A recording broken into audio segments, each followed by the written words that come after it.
The St. Louis suburb of Ferguson has seen rioting and looting after a jury decision not to bring charges over the killing of Michael Brown.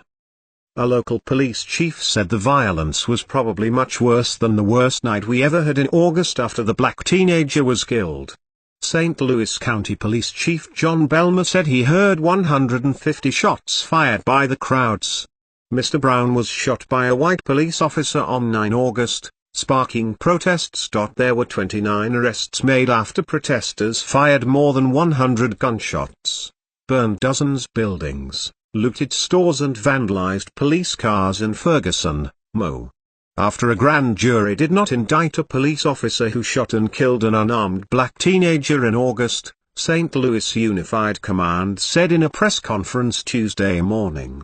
Heavily armed police fired pepper spray and smoke canisters to disperse the crowds of protesters. Police seized a 45mm automatic handgun as well.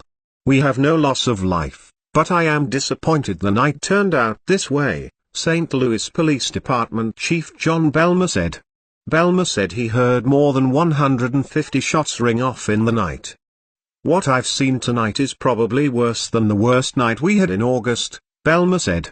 Governor Jay Nixon ordered more Missouri National Guardsmen to provide security at the Ferguson Police Department.